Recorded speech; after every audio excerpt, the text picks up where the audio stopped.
テクラウドデジョンです。今回はね、こちらの編成を紹介していきたいと思います。ライトニングを使って、ラババルーンを使った編成ですね。こちらの方が強いということでね、かなり噂になってますね。僕の方ではね、もっと強いなと思ってる編成が一つだけあるんですけど、それはね、また後日投稿しますね。レジェンドリーグで使えるって意味だと、こっちの方が安定感あるし、プランニングも楽だしって感じなのかな。ラバルーンもね、非常に強いかなと思います。というわけでね、今回はね、ラバルーンを使った戦術を紹介していきたいと思います。それでは早速やっていきましょう。はい、というわけでね、ライトニング急発型っていうのが今結構流行りというか、この編成強いんじゃないのみたいなことで上がってますね。対空砲をラスト1本にしてあげて、そこからもう一気にドッカンっていってあげるような感じですね。もうすごい雑にやってきます、今回は。これファーストプレイですね。もうストライカーとかも添えてったんですけど、後々考えた時に、ストライカーとかどうなんだろうな、キングと当たりそうなヒーローパートなら必要かなって感じは受けました。レイジの方は今回タウンホールに使わなかったので、こういう使い方をしつつ、さすがにポイズンは必要かな。使わない時はあったけど、ポイズンなくてもいけそうって思った時はありましたね。これがね、本当のファーストプレイです、この編成の。なので、勝手も分からず適当にやったって感じでした。なので、かなりね、流れとしてもめちゃくちゃなんですけど、ラバルーンの HP が高いので、個人的な感覚だと、マルチ IT が怖くなく、むしろシングル IT とかモノリスの方が危険だなって感じました。フリーズの対象がもしかしたらそっちかもしれません。今までの感覚でね、マルチ IT にフリーズをかけていくようなことをしてったんですけど、どうでしょうね。マルチ IT からのターゲットずーっと取ってることができるので、どうなんだろうなって思いましたね。結構シングルとかの方がきついかなって思った。シングルに関しては逆にね、僕がもっと強いと思ってる編成の方がぶっ刺さるんで。さあ、ここから援軍出てきて、こういう展開になることが多いので、グランジョはね、やっぱりね、ドラゴン系のものではないので、潰す確率がかなり低いんでね、防衛施設しか殴れないドラゴンってなってくると。ここからはね、あとヒーロー回収して終了っていう流れなんですけど、流れはこういう感じですね。全部、最初にドッカーンといって、あとヒーローで回収するみたいなドラゴンスタイルです。はい。ドラゴンよりも防衛施設をピンポイントで殴り続けてくれるんでね、より、防衛施設優先の分強いかな。ドラゴンにはドラゴンの良さもあるんですけど、非常に簡単かなと思います。出すあれが簡単だね。さあ続けて、ちょっとね、1体だけ減らしました。いろいろね、呪文の構成とかもね、試しながら、自分の中でいろいろ、ああでもないな、こうでもないなとか思いながらやってきました。で、個人的結論がね、ライトニング6発でいいんじゃねっていう。レジェンドとかだとね、配置選べないんで、対空砲が結構ね、中に置かれたりとかもするんですけど、大体1本ってね、折れるんですよ。普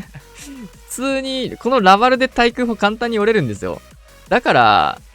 ライトニング3発使うのもったいねえかなって思うことが多かったっすね、結論。なんで、その分フリーズとか、今回ね、ちょっとヒール試してみようと思ってヒール持ってきたんですけど、あとはスケルトンの呪文とかね、そういうのも結構ありかな。あと、レイジ2枚型にしちゃうとかね、そういうのも全然ありかなって思いましたね。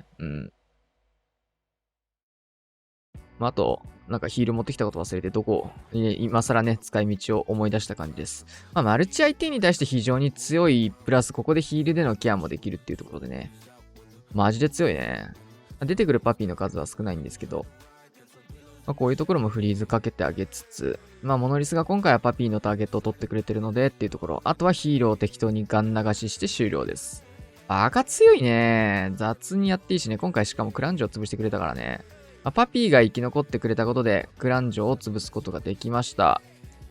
ここまで来たらもうヒーロー余裕でしょう。だって 70% ぐらいもうヒーローなしで、展開、進むことができてますからね。この違いはやっぱ呪文が多く持ててることかな、さっきよりも。あとは配置的にさっきよりもやりやすいとかはあるかもしれないんですけど、基本的には、ラバルーンのみの伸びがね、さっきよりも圧倒的に増えてるので、割とね、ライトニング6発で、簡単に折れるやつ1発残してそこをラバルで取って、ラバルーンだね、ラバルーンプラスのバルーンで取って、みたいなこともできるのかなと思いました。で僕、最初にやったのが、後でちょっと見せますわ。天才ラバルのラバルのところをね、普通にラバルーンにしたっていうだけのリプレイをね、作ったんですけど、そもそも全部こうしてラバルーンにしてしまう方が強いということが分かってしまったので、ちょっとショックはあるんですが、実戦的ななんか今までのアタックに混ぜるっていうのも非常に強いですね。余裕の全開ですと。また見ていきましょう。タウンホール真ん中の配置ですね。ライトニングがぶっ刺さりですね、これ。6時と9時追って、こういう感じで、適当にラバルーンパートスタートして、今回ちょっとヘイストとかも試そうかなと思ってヘイスト置いていって、対空砲が結構ね、外側ではなく内側にある配置だったね。内側って言っても一つ分ですけど。で、一気のドッカントームかけていきますと。トームでできるだけやっぱかけたいですね。で、数体ラバルーン手元に残して、こうやってピンポイントで当ててね、施設に、外周部の施設に当てていく。ドラゴンライダーの HP 高い版みたいな使い方かな、イメージ的には。そういう、最初はね、適当に、とりあえず全部出すか、みたいなノリでね、ふざけて出してたんですけど、当たり前に考えたらね、数体残してピンポイントでサージカル的な使い方をするのがね、強いのかなという感じです。はい。結果的に今回もそういう使い方して、外周部に流れないように形を取っていきました。通常のバルーンよりも圧倒的に攻撃力は低いんでね、こうしてね、耐久力はあるんですけど、防衛施設自体をね、壊す目的として、どんどん進んでいくみたいな感じではなく、シンプルに HP が高いので合流して押せるっていうニュアンスですかね。あとはヒーローで取れるんですけど、さっきと同様ね、まだ 70% いったぐらいでようやくヒーローを展開することができるということで、ヒーロー使わずに 70% ぐらいをユニットプラスの兵器ウォーデンでね、突破することができるっていうのがね、ぶっ壊れてますね。再現度も高くっていうところプラスでね、ロイヤルチャンピオンブーメランかけつつ、ちょっとこれかなりギリギリになっちゃったんですけど、マルチ IT がずっと打てずに残っちゃってね、クイーンも打てないので、かなり辛いです。が、ぐるぐる回ってもらって、フェニックスもついてるしね、みたいなご利用しでした。また、6発型ですね。こういう使い方も強いかなと思ってて、タウンホール前にね、対空砲があって、こういう感じで、突撃艦のための罠チェックみたいな感じをしてあげると。バカ強い。バカ強い。コウモリバルーンとかをね、こういう区画に使うことが多かったんですけど、もう圧倒的にこれでいい。簡単。めっちゃ楽。あとはゴリ押しです。多分6時カットするんじゃないかな、一回。そんなことなかった。6時から全部行きましたね。いや、そうか、この配置か。この配置はここから行きました。ちょっと他の配置と勘違いしてました。適当に進んで、レイジトームドッカンをやるかなと思います。タウンホールケアのね、最初のトラップチェックとしても非常に優秀ですね。全部ラバルーンにするんじゃなくて、普通のバルーンも数体混ぜるとこうやってね、幅も効くかな。対空砲を折る意味合いで僕は採用してみたんですけど、結構それが強いかなと思いました。で、今回はシングル IT とエアスイーパーっていうところにね、フリーズを打ってきましたね。やっぱ、HP が高い分シングル IT の方が怖いのでね。で、適当に進んでもらって、そろそろヒーロー展開できるかなってところなんですけど、現状はまた 70% をそろそろ超えていきそうなところまで破壊率が伸びてますね。バカじゃないのってぐらい伸びてるでしょ、これ。70% 到達しましたよ。ようやくヒーローの出番です。ドラゴン系ってね、だいたい 50% とか 60% ぐらいなんですよ、最後。50数パーとかでね、ヒーローパート、伸びたドラゴンでもそういう展開なんですけど、それより削れてる。えぐい。だいたい残り5、60% をヒーローで削りますね、みたいな解説をすることが多いし、なんならヒーローもね、ドラゴン展開した後結構同時並行で出してる感じでそれなので、出さずに 70% をね、バカげてますよ。バカ強い。クイーンの方もロイヤルチャンピオンも能力残って、いってらっしゃいブーメランという形で、はい、終了です。刺さる配置には本当にぶっ刺さるね。当たり前だけどね、このユニットに対する対策なんてしてないからね。最後にね、ちょっと全種類のユニットを使って天才ラバルをやってみたので、こんな感じで。てか最終の発想でしたね。最初に普通にこの辺、ラバルって聞いたときに、とりあえずラバの数減らしてラバルーン入れてみようかって普通のね、今の既存の戦術に混ぜるタイプの戦術として思い描いたのがこういうやり方でした、最初はね。まさかラッシュで全開取れると思ってなかったので、最初の方は。ここでゴーレムの代わりにね、このゴレネクロを採用してあげて、で、天才ラバルですね。今の普通の天才ラバルと同じですよ、形は。キング使って、で、これはババーチャーの方でサイドカットやりましたね。その辺もちょっとね、気になった方見てみてください。で、ゴーレムの方が、ビッグボーイを生み出しまして、盾となってくれつつ、強いよね。ゴーレム強いんすよ。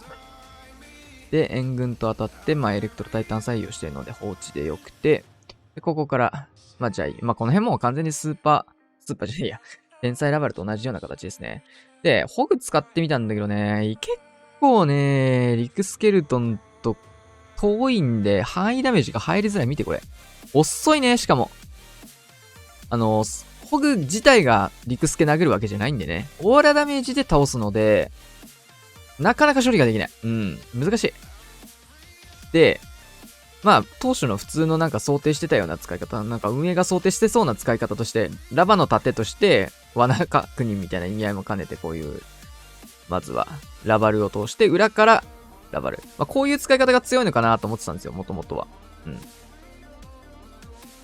これ、実際強いんですよね。実際これ強いんですけども、そうではなく、普通にラッシュでやった方が強いっていう話になっちゃった。まあ、天才ラバルがやっぱ強いんで、天才ラバルに、プラスでこういう普通の